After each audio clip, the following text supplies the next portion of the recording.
From the company that brought you 25 years of this bullshit and the worst cell phone reception in North American history, comes a team so lost, so dysfunctional, that this is their leader. Ben Taylor was terrible. You just want to be and that. And you got 15,000 people calling you an ass. It's a lot of bleeps.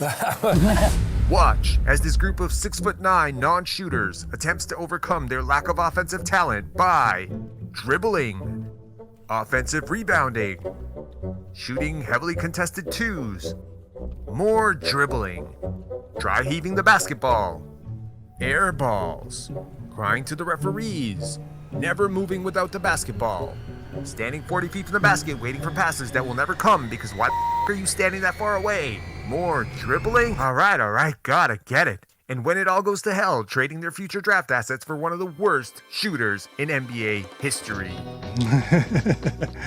Hey, he was eating cereal, and it's like he never left, and everyone likes Jakob, and the pick probably won't be good, alright? God, coached by the man who can't stop complaining and looks like that guy from Operation.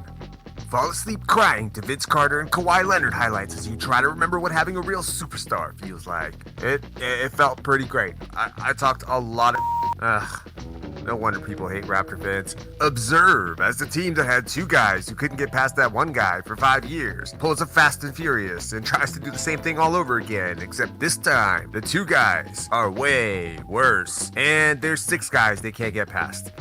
It's all about family, am I right? Feast your eyes on the highly sophisticated flex offense designed by the least charismatic man in the world, in which hardly anyone moves. That's where it gets fun. If you're open, you're going to get the ball. Okay, I motion that we ban any more Australian signings for the next 5 years. Any objections? No? That's what I thought. Watch as this woefully misguided team, which once had championship aspirations, fights for the play-in as they give up a shot at a much-needed generational talent for the chance to be swept in the first round by one of these guys.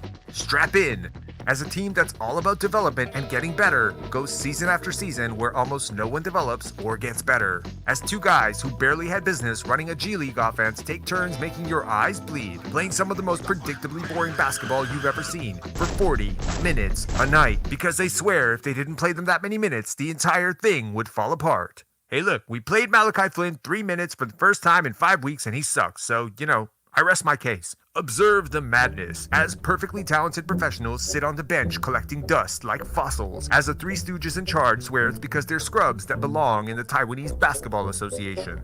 Until one of those scrubs goes to another team and leads the league in three-point shooting for half the season when he plays with real stars and shuts everyone up.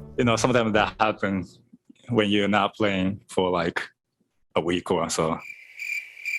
Sit back with your popcorn as a self-appointed leader after having the season from hell goes on a personal press tour as he blames roster construction, chemistry, fit, his role, younger guys, funky lineups, look, claims to be a casualty of war. And when the team finally bends to his whims and gives him the pick and roll partner he's been asking for all along so he can pad his stats and get his max contract and the team still doesn't win, watch as he turns his focus to the referees. Yeah, I just play to win, bro. Seriously, this guy's a leader?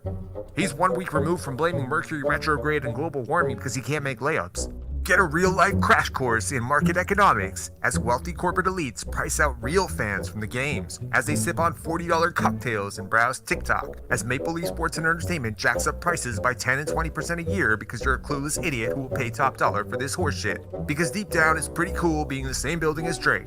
Wait, where is Drake? Yeah, it's a good question.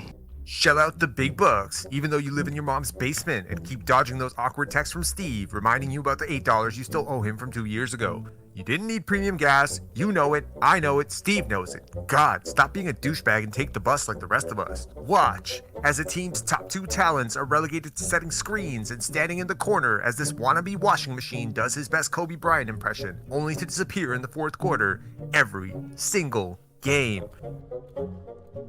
Rest in peace, Mamba. Watch as one of the most talented and hardworking two-way wings in the NBA stands around with his arms up as everyone ignores him and pretends he doesn't exist. Witness the chaos as a hockey-crazed Toronto media that doesn't know shit about basketball talks about how Scottie Barnes doesn't work hard enough even though he's a better player at 21 than they thought he'd be at 28. Witness the retractions as a 21-year-old who half the fan base swears can't even play basketball becomes one of the 5 most clutch players in the NBA, having big-time fourth quarters against actual Defensive Player of the Year candidates as he shows them who's boss. All the while, casual fans can't stop complaining that he does too many commercials and needs to work on his game instead of doing Twitch streams. Yeah, Boy by Scottie. This isn't just another city. This is my home. Fight the fields, fight the... Witness the high school drama that no one asked for that's really one part horror movie, one part Greek tragedy, as the fan base collectively loses their minds trying to figure out who unfollowed who on Instagram. Don't do it, Mike. Don't do it. So it started with Fred unfollowing Scottie because he was tired of the Instagram algorithm showing him Pensari basketball posts, but Fred refollowed everybody but not Scottie. He refollowed Scottie, but Scottie still doesn't follow him, and now Nick Nurse doesn't follow Siakam, but he's definitely following Alanis Morissette. Seriously, just be like OG, guys. Just have an Instagram account that you never check, never respond to your DMs. Seriously, OG, please be my best friend. I'm your biggest fan. Welcome to the season from hell. Starring Napoleon Brickfest, The Real Slim Shady, and one mixtape, Gentle Cycle Edition, Nick Nursery, OG Adobe Doesn't Shoot to Miss, Gone in 60 Seconds, Scottie doesn't know. Scottie doesn't know. Don't tell Scottie. Doesn't know. Scottie doesn't know. What? So Precious. Joe Not Exotic. Straight out of Rexdale. The best player from Douala, Cameroon. That's a 7-footer out there. 81 reasons your opinion doesn't matter. Mr. Clean. The Dingo ate your playbook. Freddie Fanboy number 1. Freddie Fanboy number 2, Freddie Fanboy number 3, Freddie Fanboy number 4, Today, Junior, patience is a virtue, Boy Genius, this prick, this other prick, the uncle you don't invite to Thanksgiving, Stephen A. Smith, Dollar Tree Edition, and Free Jeff Doughton, Jurassic World, Lost Season. I think that was good. All right.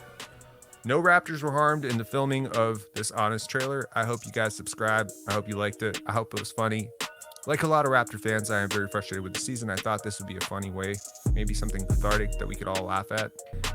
We do lives after every single game. Yes, even 1 a.m., 2 a.m., it's bumping. We got 200, 300 people in the chat every single night. It's amazing. Stephen A. Smith, Dollar Tree Edition.